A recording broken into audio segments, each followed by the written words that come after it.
Hey gang, so got me a new toy and I thought I'd throw it out here and let everybody see it, hopefully.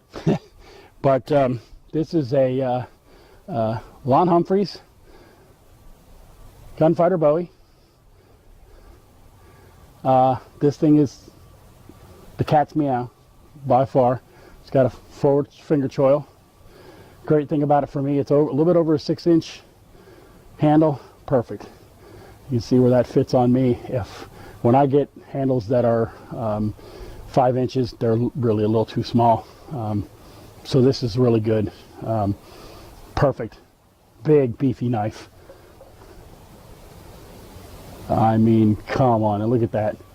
I could sit there and stare at this thing all day long with the, leaving the carbon scaling on. It's sharper than a razor. Unbelievable. I bashed up some wood with it and did some batoning with it. Pfft, nothing. And I'll show it, or some of it at least. I did some and realized I forgot to turn the record on the camera. So I got some more, a little bit, so I'm going to do a few more hunks. We'll see that, and then we'll go from there. Hopefully I got a new lavalier mic on. Yeah, I know, slice. Lavalier mic. Hopefully it's going to be better than the other one that I used to use. I hope. Well, we'll take a look at this. This thing is unreal. It was expensive. They're about 300 bucks, DLT or not ship free. But it's unbelievable. This is a never get rid of knife. This is the one that goes into the woods with me whenever I go, along with a small bushcraft knife. Don't get me wrong, but this is the main big monster. Although I always carry another big one, either a machete or I have a JX5, a vengeful one. That's great for chopping and knocking down branches and stuff like that. So limbs. So usually 2 knives minimum. A lot of times 3 knives, just depending. Sometimes more than that. Pocket knife. I usually have my Wave multi-tool, my Leatherman, so I'm packing half a dozen knives normally if I'm going anywhere. EDC, I've got 2 in the EDC bag, 1 on my person, which is the multi-tool. That's just the way it works when you're a prepper. All right, let's take a look at this in a minute, but just to show you, and you can kind of see, I don't know how close I can get this. There's some marks on it, and that's because, like I said, I already did some batoning with it, just to get it, but this thing is, it's unbelievable, man. I know it's not for everybody. Not everybody can afford one. Not everybody wants one. First time I saw it, a lot of people want Bowies. I don't really like a traditional Bowie with the hilt guard, the guard. They just don't do anything for me. Never really have. This, on the other hand, it's called a Gunfighter Bowie, but it's very non-traditional in a lot of ways. I mean, not many Bowies have the second finger choil, so you almost got a first one here, and there's a guard there, obviously, but it's not the big that you see on a lot of traditional type Bowies. A Jim Bowie type Bowie would have a much bigger one. So I'll take a look at this for you. We'll take a look at it. We'll see what it can do. I have no doubts. Look at that thing. I mean, you ain't going to break this. And if you're not familiar with Lon Humphrey's work, one of his big things is almost every knife he creates he leaves the scaling. The other thing about him is he has his own heat treat that he does, sort of something that he's come up with over years, and it just about makes them bomb-proof, realistically. So hang on, let's redirect, show you in a sec.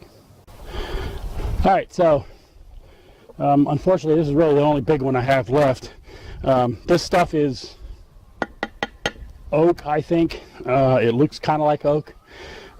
It's dense and heavy, pretty heavy stuff. So let's take a look at this. And it's got a knot at the bottom here, so let's take a look. But I've already done this, I know what it's going to do. It's unreal.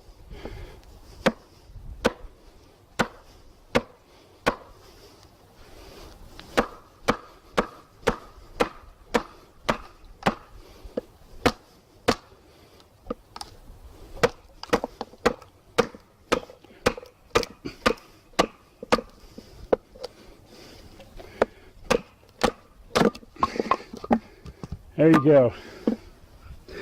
Not just another pretty face.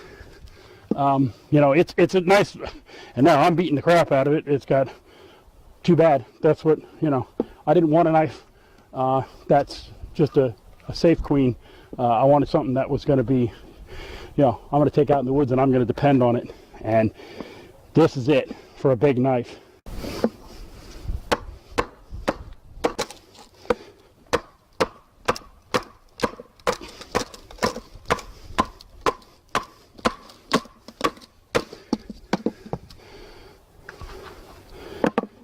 There she is. So, not a safe queen. Yeah, it's got some marks on the top. Big deal. Got any bushcraft knives that don't? I also went, a couple things real quick. Did a little bit of playing with the front choil. Yeah, you got to have something fairly large. If you're going to try to cut a big, if you've got a big steak to cut or something in smaller pieces, hey, no problem. Trying to do some feather sticking in it. This isn't the best thing to do it with. You can do it. It's not a problem.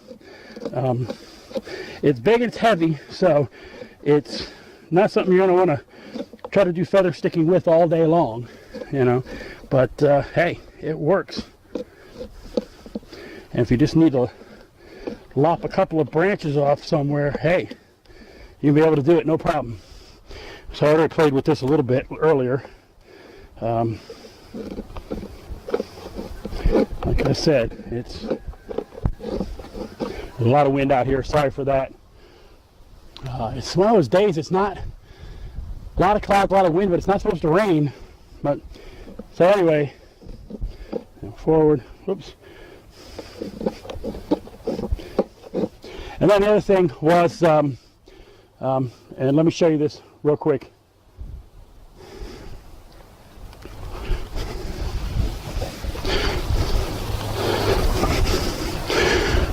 Had the fire steel, and you're not gonna. I got some little sparks to come off of it, but it's just the spine is just not. And I've already used this and gotten sparks off of it before. It just doesn't. I got a few little sparks, but you're not going to get a fire started. It's just the way the spine is. It feels kind of sharp, but it's really not.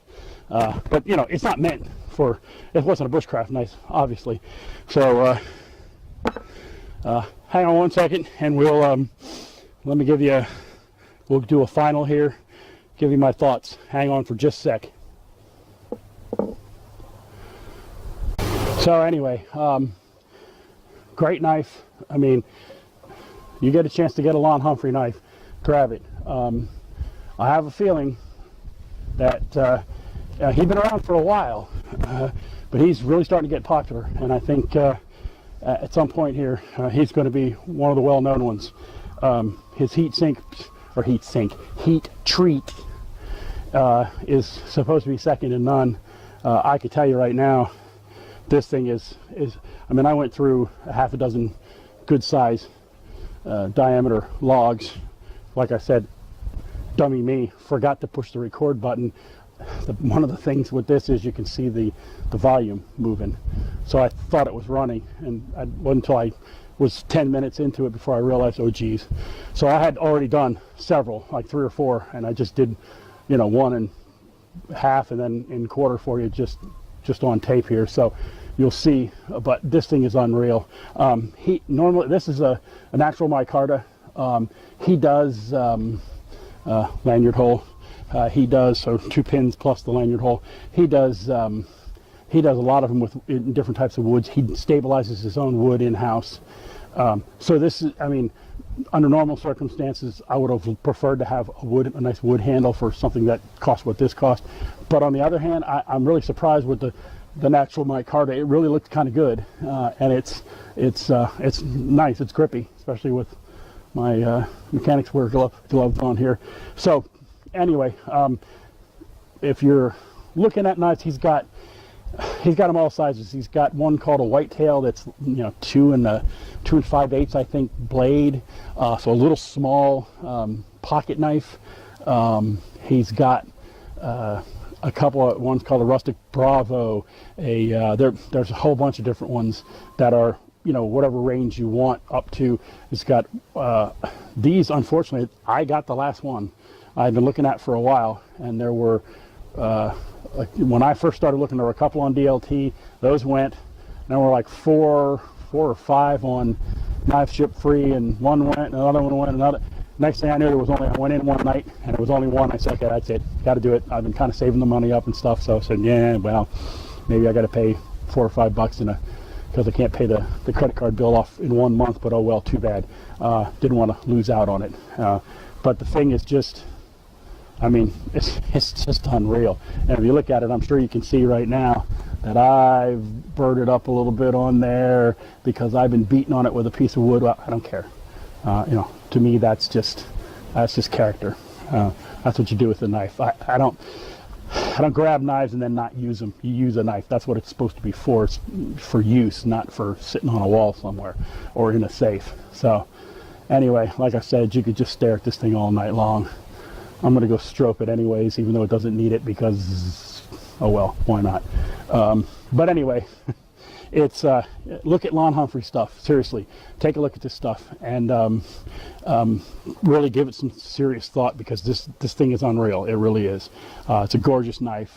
It's just unbelievable. It's kind of a knife I never thought I would buy. I'm always looking at you know, I mean, I've got a couple of Chris Tanner's knives. I've got a Bark River Cub. I've got a Condor Bush Lore. That's usually with me. I have one small custom-made knife, Mark McCoon, little knife that I saw on his website once, and I just had to have it. It's just so cool.